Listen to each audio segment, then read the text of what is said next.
Welcome to Career and Leadership Real Talk, the no-nonsense guide for ambitious managers who want to have more impact and progress their career.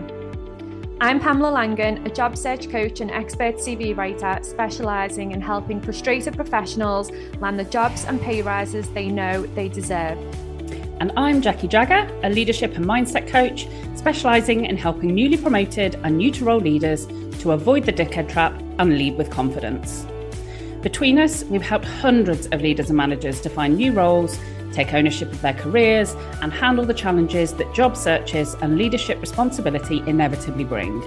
And now we're joining forces to share with you what we know has worked for our clients. Hello and welcome to this week's episode. Today, we are sharing 5 ways that you can demonstrate strategic thinking. And the reason we've decided to do this is because we know that lots of our clients and lots of our listeners will be told that they need to be more strategic or they need to think more strategic within their roles. So what we wanted to do is give you 5 ways that you can demonstrate that. And if this is something that you know you need to work on, then this is going to be brilliant for you. And if this is something that you're thinking, I already know how to do it, I just need to demonstrate it a lot more in the workplace, then this is definitely for you too. So, Jackie, get us started on this because we know this comes up a lot, doesn't it? And we get a lot of messages about this and we speak to lots of clients about this. So where do we start? So I think the first place to start is this happens a lot. So first of all, don't worry if you are told that you need to be more strategic. It is feedback that pretty much every senior leader will have had at some point in their career. And it often comes up at the time where you are making that step from manager level up to a leader level role.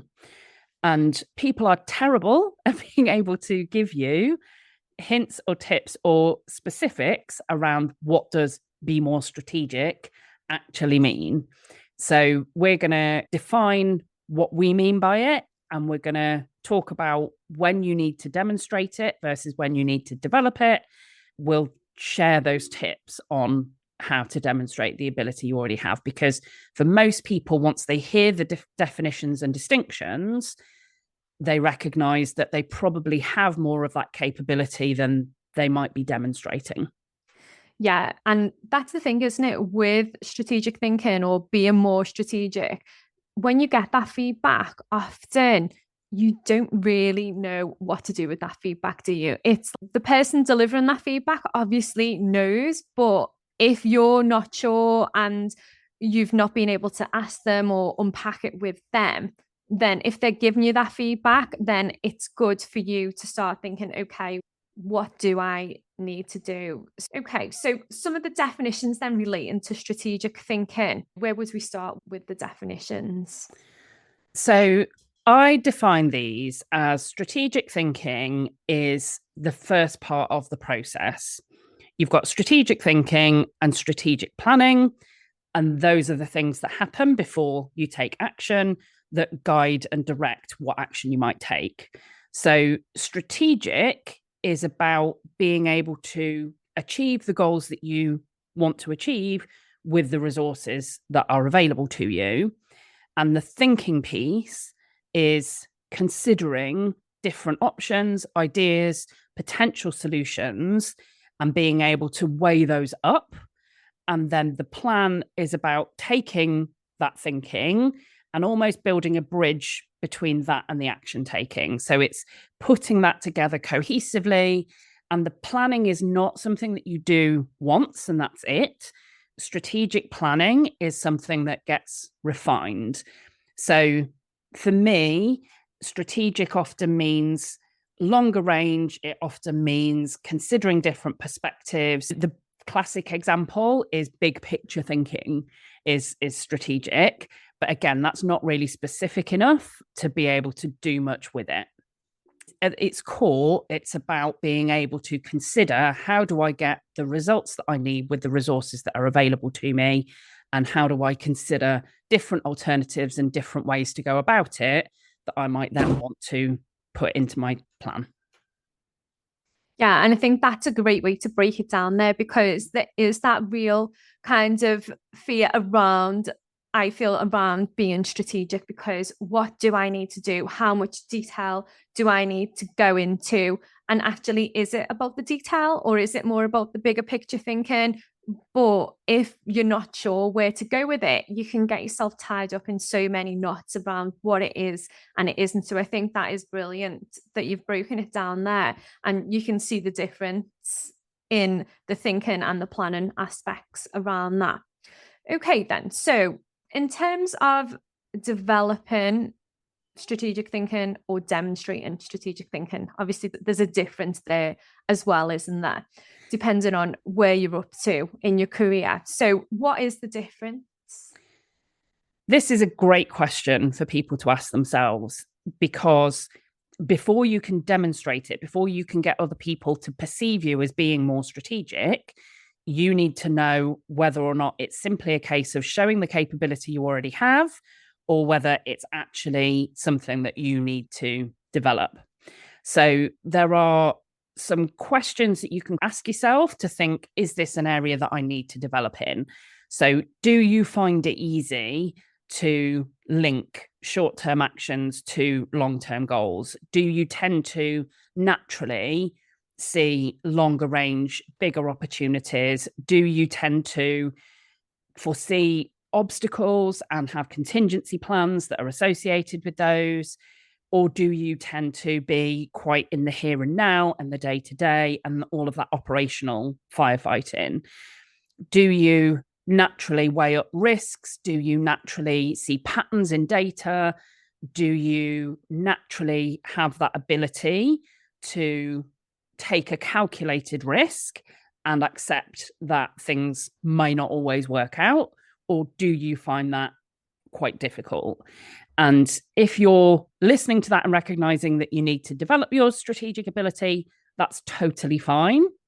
We've got another episode that we can link to in the show notes that will have some hints with that. The thing that we're talking about here is more where you're listening to those questions and thinking, well, yeah, I can do that. I know I can do that. But other people are still telling me that I need to be more strategic.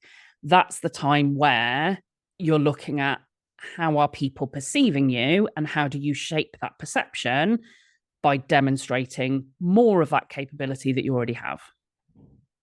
Yeah, and I think that's the key, isn't it? So I suppose if we look at the 5 ways that we can demonstrate, or our listeners can demonstrate that they're strategic thinkers, what would be number 1 for you?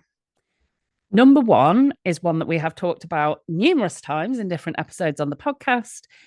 This is block off strategic thinking time and protect it, ruthlessly protect it, because a big part of why you may not come across as having the strategic capacity that you know you have is because people see more of that operational, the day-to-day. They see you as a troubleshooter. They see you as a fixer who can handle whatever's thrown at them, but they're not seeing you perhaps bring some of that bigger thinking into the conversations that you have.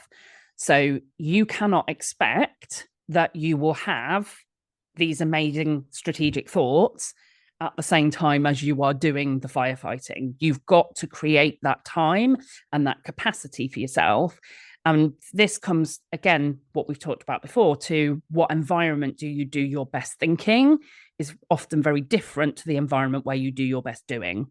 So you will often do better thinking in a quieter environment, in a more creative environment, away from the day-to-day role, than you will either in an office or working from home with 17 tabs on your browser and a Teams meeting that you've got to get to in 20 minutes.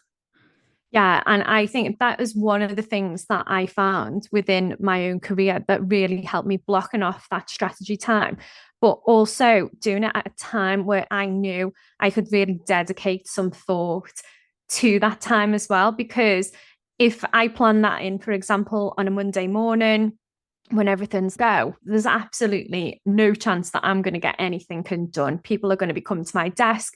People are going to be knocking on the office door. There's going to be a whole range of things going on. So what I used to do is block off the whole of Friday afternoon. And that was my strategic thinking time, because I knew Friday afternoons were quieter. I knew that I could then go for lunch and then ease into that time, so that I wasn't just kind of going from one task straight into that, because I knew that didn't work for me. That wouldn't help me to think or to come up with ideas and things like that. So I would get everything out of the way on Friday morning, go for lunch, and then go into that strategic thinking time, which was really useful. And I would get lots and lots of stuff done during that time, lots of thinking, loads of ideas, get it all documented. And then I was able to then run with it the following week or put it into whatever plan it needed to go into. And I think that worked really well for me. And that's what I also advise my clients to do, to pick the time that is going to work best for them, rather than just shoehorning it into your calendar. It's like really thinking about energy levels and times when it will be quieter in the office, or you can take yourself off and you won't have loads of people looking for you because it's a real busy time. It's just thinking about that as well, and almost being strategic around that strategic thinking time. It really is. I think another thing that really helped me was to prepare for that time by almost creating myself a thinking agenda. I would put things that I needed to give some deeper thought to. I would put that almost as an agenda for myself, because otherwise I think it can be quite weird. I used to do it where I would work from home just on a day a week, a day a fortnight, a long time before hybrid was a thing.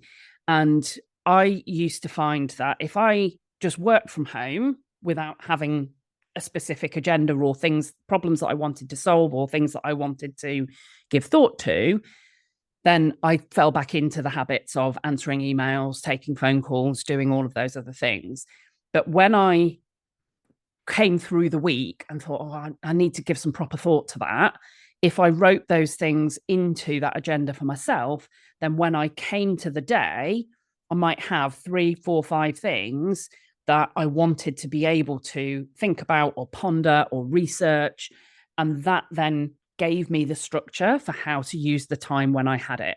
I think that's really important, because otherwise, if you just work in a different environment and haven't prepared and don't have those problems that you want to solve or projects that you want to kick off or things that you want to do some thinking about, then the risk is that you've just changed your environment, but you haven't changed your actual routine.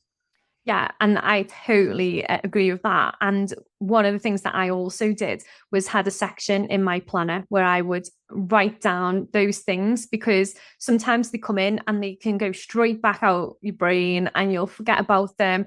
And having that almost that list or that agenda on what you're going to cover in that section of the week. And when things used to come to me, I used to think, is this a Friday task? Is this my strategy time task? And then I would add it to the list. And then when that time comes around, it is so much easier to have something to work through. And I actually still do that now. And it works really well in my business too. So what is number 2 then? What is the second thing that people can think about?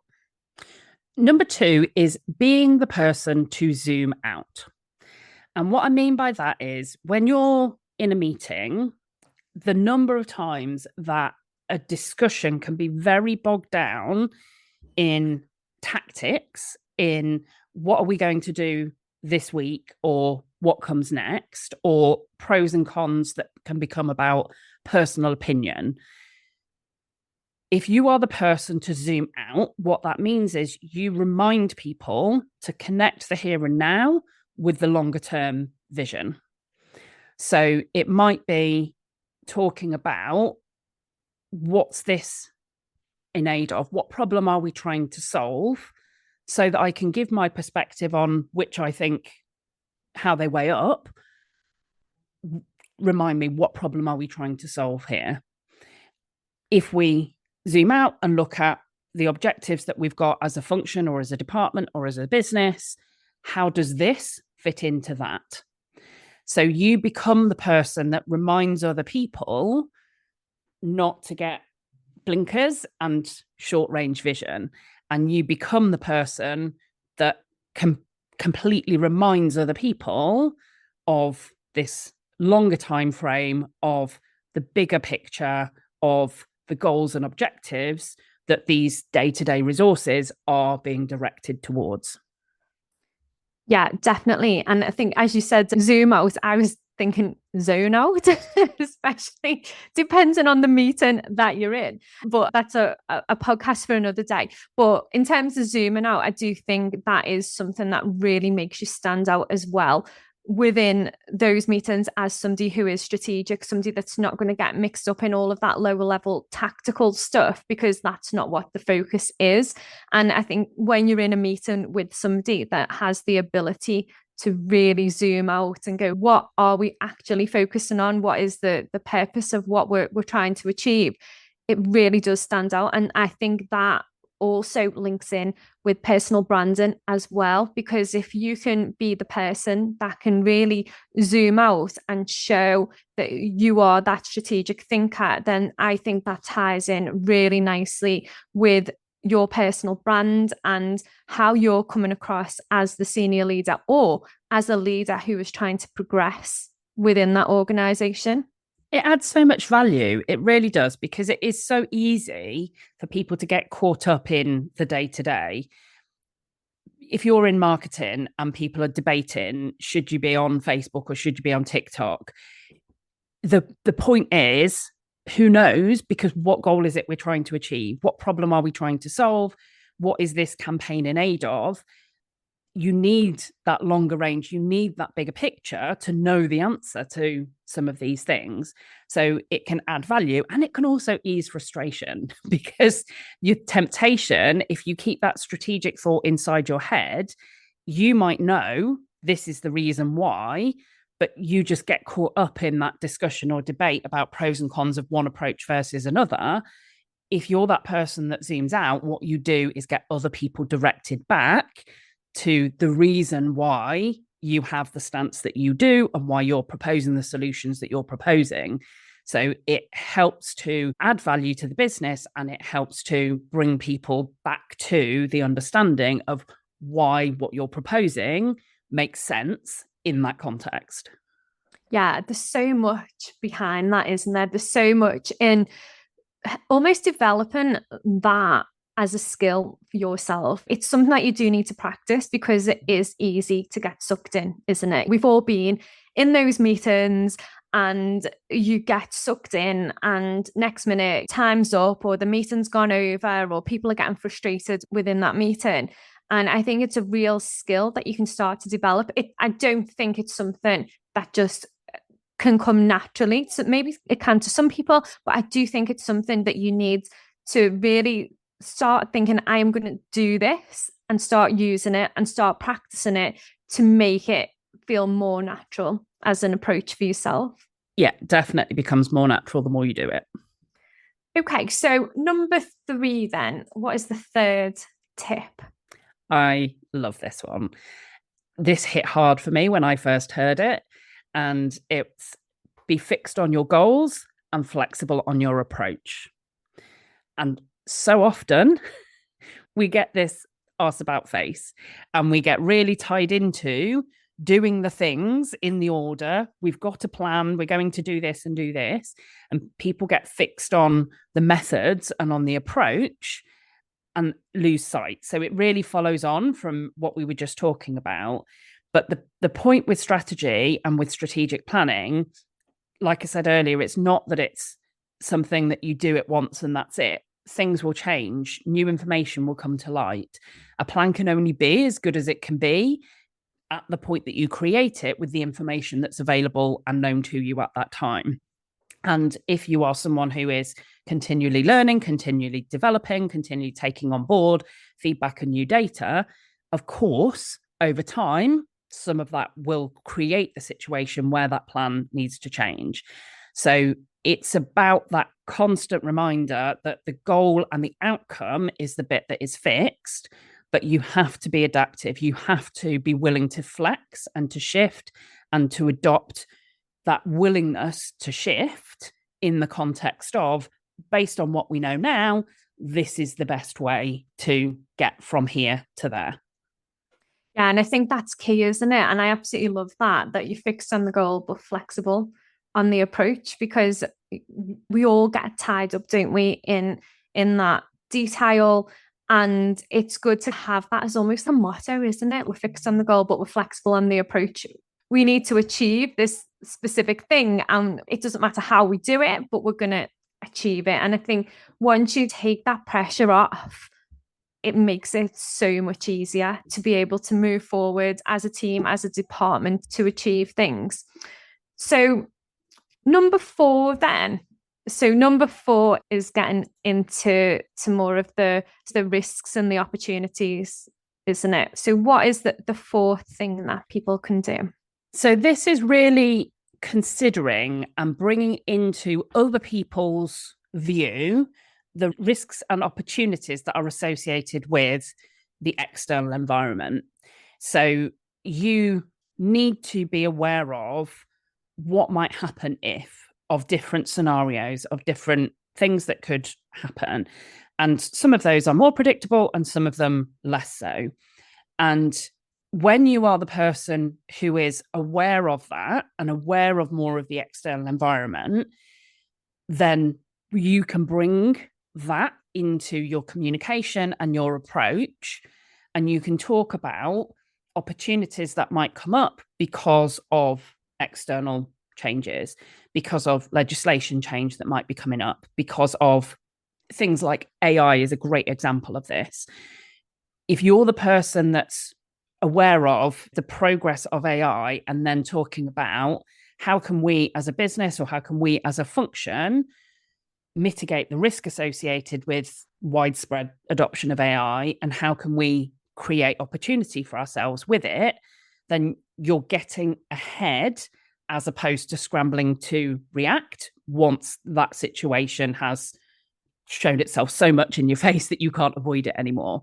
So again, it's bringing your awareness of what's going on and bringing that to other people's attention and posing some of that thought around risks and opportunities that really highlights bigger picture over here. Something's going to be changing.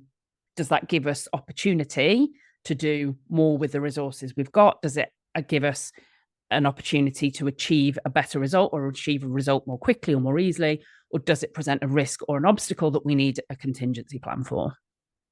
Yeah, and I think that's also a really key part, isn't it, of being strategic and developing that strategic ability. So, okay, then. So number 5, this is going to be the key one, isn't it? So we've looked at all of the things that you can do, but number 5, what is the final thing that people can do to be more strategic? It's the final one for our list, because as ever, our lists are picked from many things we could have included.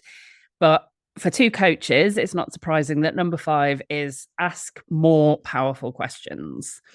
And the reason that we've included this is that it really ties together a lot of those earlier ones. So it really think about the questions you ask of yourself and the way that you ask questions of yourself. Think about the questions that you pose within meetings, within interactions with others. And you don't need to be the talker to be demonstrating your strategic thinking ability. You don't need to have the answers. I think sometimes people feel that demonstrating their strategic thought means they have to have come up with this strategic plan and here you go, aren't I brilliant? Now I've demonstrated it. But actually, in asking some simple but powerful questions, you provoke discussion, you provoke debate, you encourage other people to stay fixed on the goals and stay flexible on the approach. So it's a different way, and again, eases pressure on you to be the one with all the answers, because just by asking some of those questions, you're automatically showing that you're considering things or wondering what might happen if, in a way that someone that doesn't have that strategic thinking ability doesn't necessarily do. Yeah, and I think that again, it's another key part of it, isn't it? Because you will be noticed as somebody who is more strategic just by the questions that you ask and how you conduct yourself in those meetings. And I think it's something that people do worry about as well, because when you're in those meetings and when you're the senior leader, or you are a leader generally, or I think even in some cases where you are trying to be promoted to those leadership roles, you want to be seen as somebody who is knowledgeable, somebody that does have all the answers. And I think when I look at my own like leadership approach and other people that I've worked for who I've thought are great leaders, it's more about being open, isn't it? And it's more about asking those questions, the right questions, to get the right answers, and need to have all of the answers yourself. But you need to be able to ask the questions that get those thoughts moving in the right direction, that bring the ideas to the table. And I think if you can do that, and you can get into the habit of doing that and not feeling bad if you don't have all the answers, but just staying curious. And I think the key, one of the keys to being a great leader is to be curious, is to ask those questions. And I think that links in really nicely with being a great leader who also can think strategically. It really does. It's not about being the brightest in the room. It's about facilitating other people's brilliance. That's the point. And you don't have to have all the answers. I learned loads about strategic thinking from a boss of mine who was an entrepreneur, who had started her own business, grown it really successfully. And some of the questions that she used to ask, I still ask now of myself, of clients, because they were really helpful for unlocking a different way of thinking. And one of the things that she always did was she had this innate assumption there must be a way to solve a problem. There always is. There must be a way. So what is it? That for me was incredibly powerful. And I remember once with a particular problem, her saying, okay, if you don't know what the answer is, what would need to happen to make this possible? So when people felt that it wasn't possible, she just shifted that question to say, what would need to change to make it possible? And straight away, it was, oh, if there was this, if there was more budget, if there was this. So all of a sudden, it wasn't impossible. It's just that you realize what limitations you'd put on your own thinking when you'd assumed that it wasn't. Yeah, it really is incredibly powerful to ask yourself some of those questions and to shift in the way that you're thinking. But the biggest shift is not having to be the one with all the answers. I think for people listening, that thought of, I don't need to have all the answers, for some will be like, this is exactly what I needed to hear. And for others, there might be that fear factor where they're thinking, I do need to know all the answers. I do need to be seen as somebody who is knowledgeable.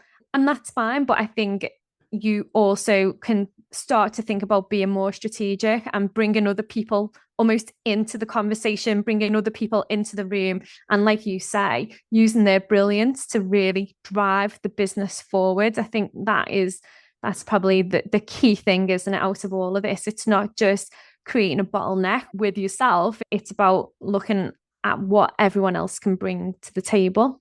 It's probably a good point to mention as well that if your leaders need support with developing or demonstrating strategic thinking or ability, then get in touch with us, because this is definitely something that we can help with. We run workshops on this topic, and we also work with individuals as well. So we can work with your teams, or we can work with your individual leaders. So if this is something that you think this could really help my team or somebody in my team, then drop us a message, and then we can give you all of the information around how we can help. And as usual, if you've enjoyed this episode, please do share it with anyone else that you think might also find it useful or enjoyable. And don't forget to rate and review us on your favorite podcast platforms. And we'll be back next week with another episode. Exciting news from us. If you're an ambitious leader or manager earning 50k or more and you're ready to take your career to the next level, we have an opportunity for you. Introducing Catalyst Career Club, your secret weapon for unlocking career success. As a member, you'll get access to monthly live training sessions, exclusive job opportunities, and the ability to get personalised advice from us on your toughest career challenges. We've helped thousands of driven leaders like you secure significant pay rises, land dream roles and thrive in their careers. And now we want to support you in achieving your most ambitious career goals too. Membership is just $6.99 per month with no contract or tie-in. And as a special bonus for being our podcast listeners, you can use the code podcast at checkout to get your first month for just £1. Head over to pamelalangan.com/Catalyst Career Club to sign up now, and we'll see you inside.